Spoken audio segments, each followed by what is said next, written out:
Ikhwani, satu hal yang penting kita bangun dalam diri kita adalah keimanan.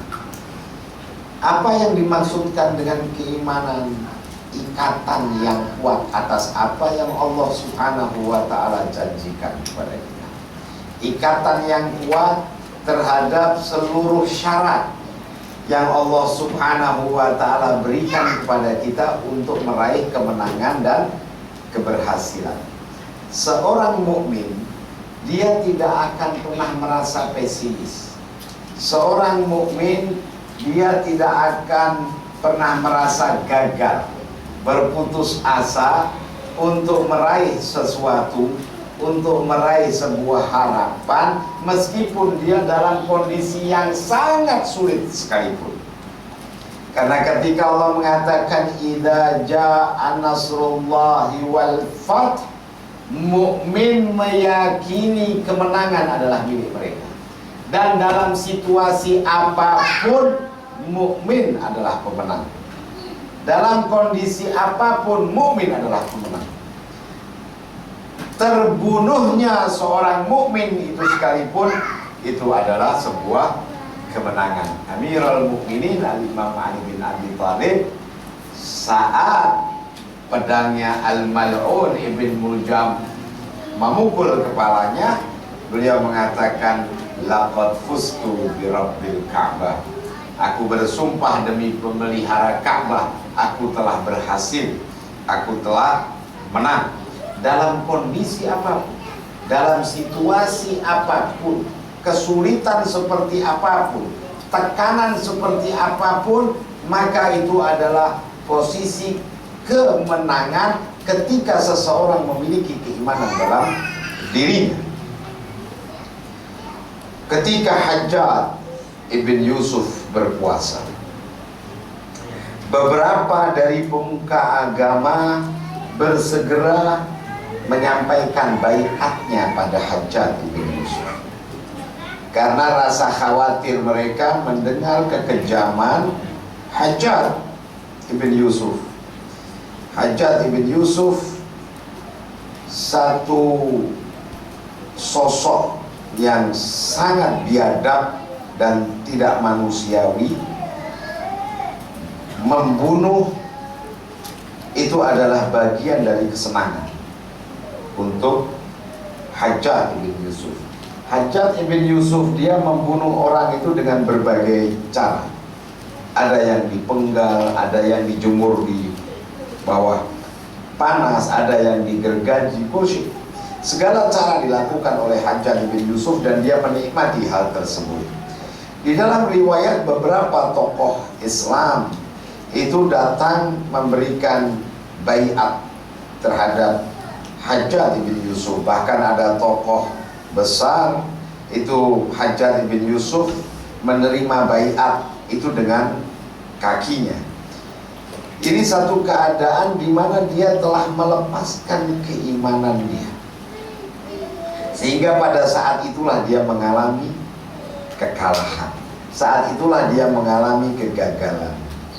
Kemarin ini Amerika dia memberikan syarat dan ingin melakukan dialog dengan Iran, dan Rahbar Saidul Qaid dengan tegas membantah dan menolak ajakan yang dilakukan oleh Amerika. Kita tahu bahwa saat ini Iran mengalami tekanan yang luar biasa. Dia diboikot dari berbagai arah dan upaya ancaman penyerangan itu dilakukan. Kita menyaksikan bagaimana secara lahir, bukan sebenarnya, secara lahir beberapa negara di Timur Tengah ini bersatu padu untuk memberikan pembelaan mereka terhadap Zionis Israel. Kita menyaksikan bagaimana Qatar, bagaimana Saudi, ya, kemudian disertakannya Turki, yang mereka ini bergotong royong untuk gotong royong, tahu ya? Istilahnya mereka bergotong royong memberikan dukungan mereka untuk pengesahan dan kekuasaan daripada al-mal'un Zionis Israel.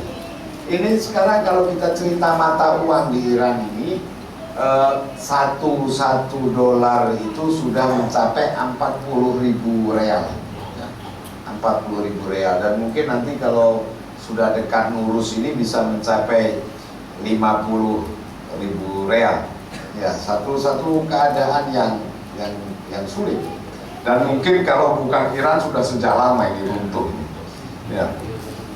Dalam kondisi yang sedemikian berat dan sulitnya, rahbar Al-Imam Ali Khamenei dan masyarakat Iran itu tidak berubah sikapnya. Mereka masih dalam sebuah keyakinan akan menghadapi seluruh musuhnya dan yakin akan meraih suatu kemenangan.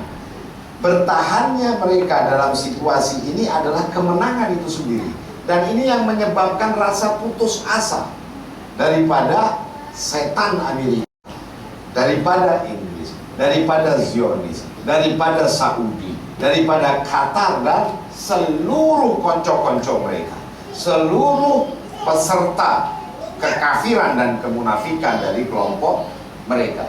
Bagaimana satu negara, satu masyarakat yang mereka ditekan sedemikian rupa tidak bergejolak dan tidak menuntut serta menjatuhkan pemerintahan mereka.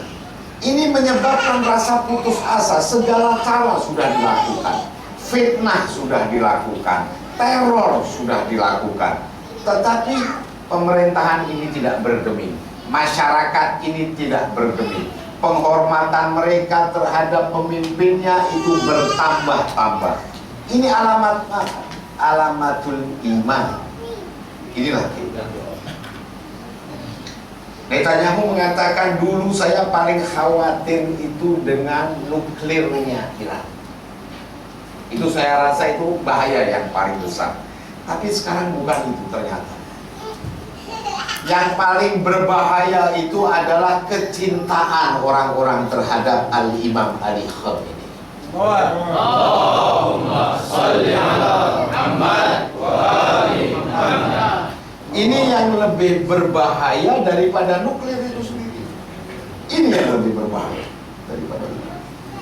Ketika alaqah, hubungan antara umat dengan imam yang didasarkan pada akidah, ketika keimanan begitu kuatnya memeluk seseorang dan tidak mau melepaskannya, maka apapun dia akan serahkan demi iman. Ini satu kekuatan yang tidak mungkin dapat diruntuhkan dengan apa. Ini iman, ini iman. Sehingga seorang mukmin, mereka akan selalu melihat ke depan dengan sebuah kepercayaan dan keyakinan atas apa-apa yang Allah Subhanahu wa Ta'ala janjikan pada diri mereka. Lantas bagaimana dengan sekarang? Bagaimana dengan keadaan di masa-masa sulit ini? Datang seseorang pada Rasul sallallahu alaihi wasallam. Orang itu mengatakan, ya Rasulullah, aku mencintai.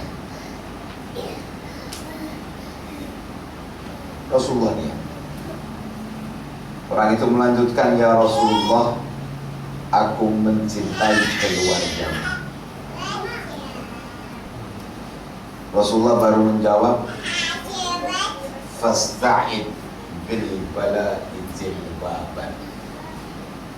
Bersiap-siaplah engkau mengenakan kerudung musibah, jilbabnya musibah. Iman adalah sesuatu yang tidak mungkin dipisahkan dari ujian. Ahasiban nas ayyutraku ayyaqulu amanna wa hum la yuftanun. apakah manusia mengira setelah mereka mengatakan aku beriman, kemudian mereka akan dibiarkan begitu saja tanpa mereka itu didera dengan berbagai fitnah, dengan berbagai ujian? Tidak. Sebelum masa kita, umat manusia dari mukminin itu telah mendapatkan ujian yang luar biasa dari Allah, sehingga jelas dan menjadi nampak pada akhirnya siapa sebagai pemenang, siapa satria sebenarnya, siapa mukmin sebenarnya, siapa yang berhak untuk menikmati manisnya Karbala, dan siapa yang bukan mukminin, yang tidak memiliki keimanan pada dirinya. Dia akan dihadapkan dengan berbagai rintangan, akan dihadapkan dengan berbagai ujian.